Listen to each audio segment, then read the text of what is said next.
Super Mario Party is one of the games I'm most looking forward to in the remainder of this year. It comes out on October the 5th, and in this video I'm going to talk about 5 reasons you should be excited about the game too. We're going to look at stuff like the extra expense needed for the 4 Joy-Con controllers and the new cooperative mode, so if that sounds good to you, make sure you stick around. As always, if you do go on to enjoy this video, remember to hit that like button, subscribe to the channel and turn your notifications on so you don't miss our Nintendo video every Wednesday at 7 PM GMT, plus much more gaming content and news updates. In 5th place on this list, we've got the new multiple switches elements coming with Super Mario Party, which we think is a really new and unique concept. In Super Mario Party, all these features come under Toad's Rec Room and can only be accessed using multiple switches. In Toad's Rec Room, you can play the modes Banana Split, Mini League Baseball, Puzzle Hustle, and our personal favourite, Shell Shock Deluxe. My inner 12-year-old self has decided that anything that includes tanks gets my vote. In all seriousness though, the linking of multiple switches in this way is a really nice idea and something I hope we get to see appear in other games in the future. However, it's got to be said that I'm glad Toad's Rec Room is only a little bonus feature. A lot of people, including myself, don't know others who will own this game, so we might feel a little bit left out. But with it only being a small bonus feature in the game, we can probably deal with it. Obviously, if it played a bigger role, it could become a problem. Maybe Nintendo could look to develop a separate game for this if they want to expand this feature in the future. Overall though, I would love to try it out and I'm sure it will bring a lot of fun for people who can access it. Now it's time for today's question, which relates to the video. Okay, so today's question is, what was the first game in which Mario appeared? This is not such an easy one, so to find out the answer, stay tuned and I'll reveal the answer in a little bit. Also, if you think you've got it, go and post down in the comments and tell me. I'll give you a clue. It's not got Mario in the title. In 4th place, we have the fact that Super Mario Party is going to be one of the few quality games of its type currently on the Switch when it's released. Now, I'm not saying that the Switch doesn't have any party games. Mario Tennis Aces has a decent multiplayer, Mario Kart is fun with friends, and 1-2 Switch was obviously the launch title which tried to fill this gap, although I can't say I rate the game that much. But this is Nintendo's first serious attempt to properly fill the party-style game hole it currently has in its library. It has party in its name, for Christ's sake, so obviously we know where that's going. As I've said before, one of the biggest reasons I bought the Switch was for games like this. Yes, Breath of the Wild and Odyssey are amazing games, but it's just something about having a real laugh with friends and family which makes Nintendo so appealing to me, and more specifically this title. Even now, I'm looking forward to creating some content on this with my friends when they return from university at Christmas, which just shows how much I love playing games like this with other people. For the record, I'll obviously be playing the game with other people on the channel before Christmas, but that's not important right now. This is honestly one of the games I'm most excited about for the remainder of this year, and I just can't wait to play it. The minigames and the use of the Joy-Cons in the minigames takes 3rd place on this list. Minigames are such a massive part of any Mario Party game, and the vast majority look a lot of fun. I mean, you're unlikely to like them all, but I get the feeling a lot of them are going to be a lot of fun, and most importantly, unique to each other. Another part of the minigames I'm really looking forward to is how the game maximises the use of Joy-Cons. I want to get the negatives out of the way here first with this. The Joy-Cons are necessary and the Pro Controller doesn't work with the game.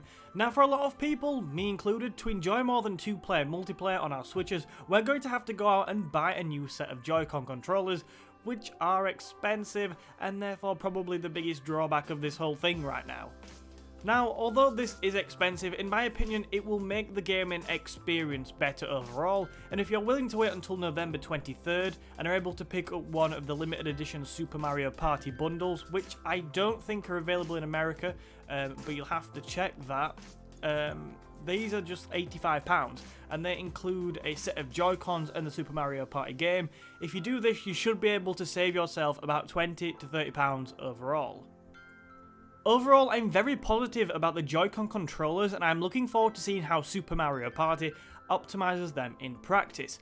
I already know that the minigames like Sizzling Steaks will use the motion control features, and I'm sure HD Rumble is used somewhere as well, although I can't remember the title of that minigame. The Joy-Cons are going to be great for making the game an even more active and engaging experience. In second place on this list, we have got the key fact that Nintendo are finally listening to their fans. Recent Mario Party games have come in for a lot of criticism for straying too far from their roots and for having a number of poor features. However, Super Mario Party promises to be a return to the glory days of the franchise with the removal of that stupid car so characters can move independently again, and a return to traditional boards, though on the small side from what I've seen, but they do have a nice variety of themes. However, it's not just the return of classic features which makes this game look so good. I love the new dice blocks which are unique to each character, so much that they could have had their own point on this list. They really are looking to be a cool feature to individualise each character, but this is just one of so many new and old features which make us believe Super Mario Party is going to be absolutely fantastic. Very briefly before we go on to today's final point, let's take a look at the answer to that question. I asked what was the first game in which Mario appeared, and the answer is... I'd do a drum roll, but I've not got a drum. The answer is Donkey Kong.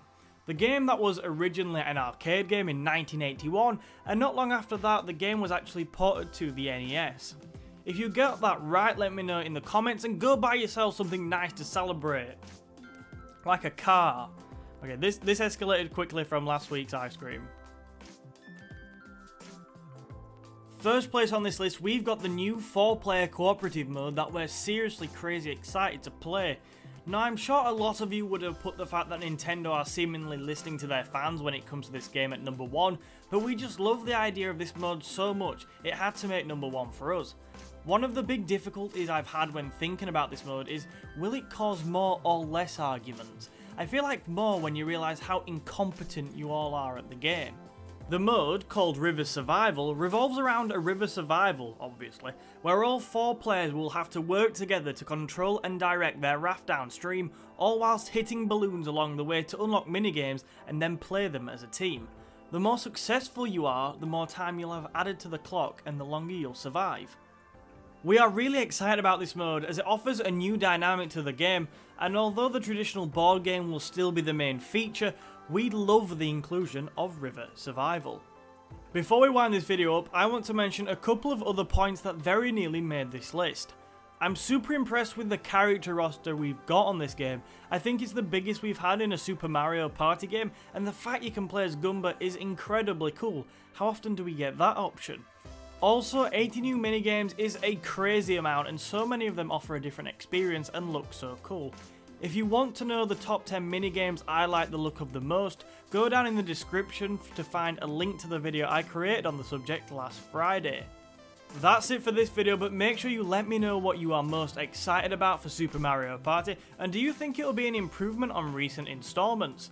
If you have enjoyed, let me know and hit that like button. If you feel like you want to see more, subscribe, and please make sure you share this with a friend to share the Nintendo goodness. Maybe I should stop saying strange things like that. We've got plenty of Nintendo and other gaming content going on here, so I hope you do decide to join our ranks. Thank you for your time today, and I hope to see you next time.